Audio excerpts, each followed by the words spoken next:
Hey people, so in this video I'm gonna talk about some stuff that I'm totally just not proud of, but I think it will give a new perspective to a certain topic that otherwise we often only hear one side of. We see a lot of videos of people who are being bullied or have been bullied, or videos to help stop bullying or how to get help when being bullied, and you know, all those sorts of things. But in all honesty, I've never seen or come across a video from the perspective of a bully, and that is precisely what you're going to get right now. So back in grade school, I moved around a few times, so I always had to make new friends and try to fit in and all that kind of stuff.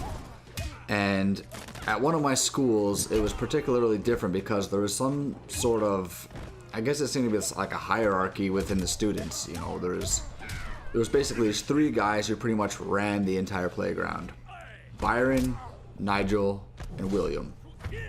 These guys pretty much called the shots. They helped themselves to people's snacks and lunches. They took people's hats. They cheated when we played, you know, different sports at recess, and just basically pushed the other kids around, and nobody did a damn thing. Now, I knew of these guys before I started at this school because a friend of mine who I knew outside of school went to the school, and she told me what they're all about. She told me about these bullies and told me to watch out for them. So I was pretty much ready for them. So I showed up at this new school, and I was in 3rd grade, and of course these guys want my lunch, snacks, and whatnot. But I was a kid without fear, so I literally told them to get the fuck away from me. I stared them straight in the eye, and I just held my ground, and it worked. And I think in a way I earned their respect. So for the most part, they didn't bother me until this one time I got a new winter jacket, and it was this really nice high-end and expensive Nike coat that my dad like splurged and bought me. And I wore my new coat to school, and Nigel just had to have it, so before recess he took it off the coat rack and he put it on and wore it outside, and I basically had to chase him around the schoolyard until I finally caught up to him, and I told him, if you don't get my coat back right now, I'm gonna start throwing fists. And he straight up gave it to me, and he straight up looked scared. So at that moment, I felt like big, you know, like unstoppable, because I basically scared the shit out of one of the biggest bullies in the school, and he did what I told him to. So after that, me and the other bullies sort of became friends, and we didn't necessarily go around bullying other kids every day. It wasn't like a common practice like the bullies from The Simpsons. But there were a few instances that happened that, when I think about it, are now pretty damn disgusting, and I'm pretty disappointed in myself as a person for doing these things. But I'm going to share them with you and just try to give you at least a little insight as to what it was like from my perspective. So in 7th grade, there was this one kid named Steven, and he was in the classroom for special needs kids.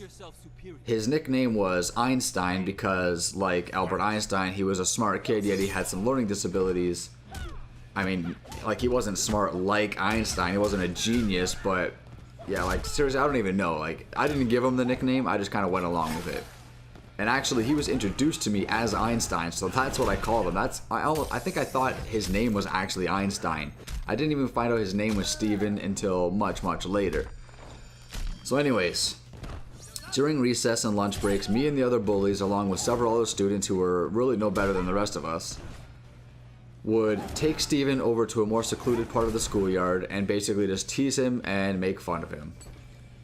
And he always just stood there and smiled and laughed like he really didn't understand. And we were calling him all sorts of really, really bad things, and we're all laughing about it, and I really, really hate myself for this.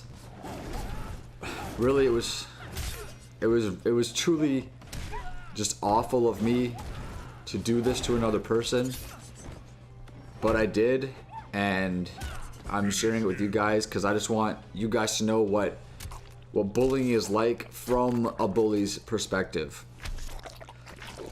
But anyways, this teasing and bullying went on for a while. I don't exactly remember how long it went on for, but I remember when it stopped happening and why it stopped happening.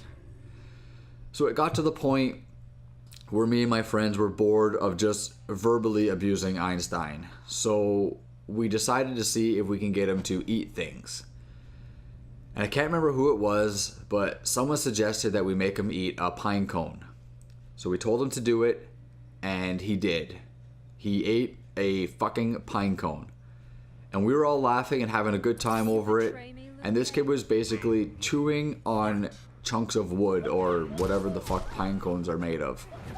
But he ate it, and we all made a big deal over it, and we made him eat another one. And honestly, I can't remember how many pine cones we made this kid eat. But like we weren't like forcing them in his mouth or anything like that. Like he was using his own hands and biting it by himself. But we were all telling him to do it and egging him on and stuff. And he was basically mentally handicapped, so he really didn't know any better at all. Oh my god, I feel fucking disgusting just talking about this, seriously. But anyways, somehow my teacher, Mr. Wilson, ends up finding out, and he pulls me, Nigel, and Byron aside, and he asks us what the hell we're doing out there. And I said, you know, we're just playing around with Einstein. And Mr. Wilson was like, what? Einstein? You call him Einstein? Like, yelling right in my face. His name is Steven, not Einstein. Like, this guy was irate. And like, man, I was terrified. And I'm pretty sure I started to cry because my teacher was screaming at me so furiously. But, oh man, I felt like such a shit. And I feel really bad, and I still do feel really bad. But honestly, while I was doing it, while I was teasing this kid and making this special needs kid eat fucking pine cones, I had no clue whatsoever that I was actually doing anyone harm. I really didn't. And that's the scary part. In my head, it seemed like everyone involved was having a good time. And Steven was going along with it, and he was doing what we were all saying, and we were all laughing, and it really didn't even click that this kid was not able to make a rational decision on his own. And in the heat of the moment, I was completely blind to that. It doesn't end there though. I don't believe I got suspended or anything like that for the Steven incident. I think I got like a week's worth of detention or something. I don't quite remember. But the school year was still young, and unfortunately my bullying days weren't over. So there were these other two kids in my class, and they were twins by the name of David and Daniel Manley. And I swear to fucking God, these dudes were the real life Rod and Todd from The Simpsons. That's my second Simpsons reference of this commentary, by the way. But they were just nerdy, dorky dudes with curly afros, like Rod and Todd. Now, these guys weren't in the special needs class. They were actually really smart dudes, and they were in my class, and they often wanted to play baseball or football or whatever activity we were playing at recess or whatever. And we let them play, but we just gave them a really hard time. But these guys got more of the traditional type of bullying, like, I would push them from behind, I would stick stuff in their hair, pull their shirts over their head, pinch them, punch them in their arms, trip them as they walked by, knock stuff out of the floor, all that type of stuff. And again, for me, it was funny. And they never really said stop or showed any type of signs that they didn't like it. They just kind of took it and accepted it. So in my eyes and in my mind, my behavior was okay. And I admit that that was a very demented way of thinking. And, I think this is what most bullies go through, though. People don't stand up to them, so they think that what they're doing is actually okay. And obviously it isn't. So things got a little heated up because in my 7th grade French class, it was split. So we had grade 7s and grade 8s in the same class. And an 8th grader named Milos sat across from me. So one day, Milos starts kicking me under the desk, like booting me in the knees and in the shins. And I asked him to stop several times, but he kept doing it throughout the class. He was also picking on me at recess, and it was all really just kind of out of the blue. This guy just started like ripping on me for no apparent reason. And he was a lot bigger than me and older, so I was legitimately like intimidated by him. And I couldn't stand up to him like I could with the other guys from my own grade. So when I got home that night, I called my dad up, and I'm like, hey dad, this kid is bullying me, blah blah blah. So my dad got fucking pissed, and he went to my school to talk to my teacher. And apparently the teacher told Milos to bully me to teach me a lesson. to sort of show me how it feels to be on the receiving end of bullying. Well, my dad almost beat the shit out of Mr. Wilson because he found out that Mr. Wilson put Milos up to this, and clearly that's no way to handle things. So the next day, my teacher calls me aside, explains everything to me. He apologizes to me for sicking Milos on me, because obviously, you know, that's not how things should be handled. But he explained to me that I've been bullying the Manley twins, and that they're scared to come to class and participate in activities because I was always there doing shit to them. And it sucks that I had to hear this from someone else. Like, it sucks that I couldn't see my own behavior and how disturbingly toxic it was. But it was really eye-opening once someone finally said the words, "You are a bully." And I mean, at first I was like, no, I'm not. I'm just playing with those guys. I don't really mean it. You know, we're cool, yada yada. But Mr. Wilson explains it like, yeah, you're playing, but how do you think they feel every time you punch them or put dirt in their hair or whatever? And it was eye-opening. And I had been bullying these kids all year long, and I seriously didn't even realize it. So now, when I hear stories about bullying, of course, I sympathize with the victim, but also I sympathize with the bullies themselves, because if it's anything like my situation was, then he or she likely has no idea that they're really doing anyone harm. And in a lot of cases, it's actually the bully themselves that needs the help.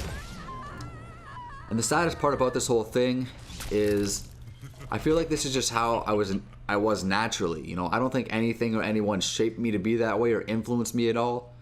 I've always been the type not to take shit from anyone. Like, I ended up leaving that school after grade 7, and I was at a new school in grade 8, and a new neighborhood, and completely new people and everything like that. And meeting new friends there was rough, and well, I remember I was getting in a little tiff in the schoolyard with one of the kids, and he was like, you know, oh, you want to go? You want to fight?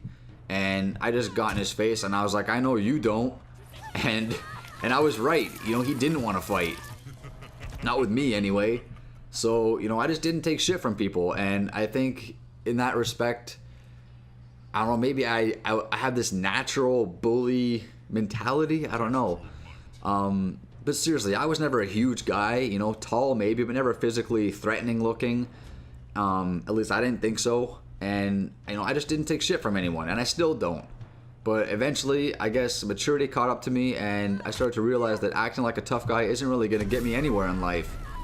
And since then, I've definitely shaped up, and, you know, I don't rip on people like that anymore. Although, I still think it's part of my natural character. For example, I do throw around jokes and insults with my friends, and sometimes I'll, like, flick elastics at people or whatever. But for the most part, it's mutual behavior, where we all kind of do it to each other and laugh about it. So there's no really hostility, and no one's actually getting hurt. But I gotta admit, the mannerisms of doing things like that are very similar to how I was acting back in grade school when I was bullying those poor kids. I really just had no idea that what I was doing was causing anyone any harm. And, you know, as a former bully who now realizes how much of a total fucking douche he was, I'm sorry to anyone I've hurt or caused pain to, and I really am. From the bottom of my heart, I regret my actions, and I am sorry. And I just hope wherever these kids are, that they're living happily and that they've gained success in life. Because I would hate to find out that they're having troubles now because of some scarring that I caused nearly 2 decades ago. Anyways, guys, this was a long commentary. If you stuck with me to the end, I applaud you and I thank you. It feels good to get this off my chest because honestly, I've sort of been bottling it up for years.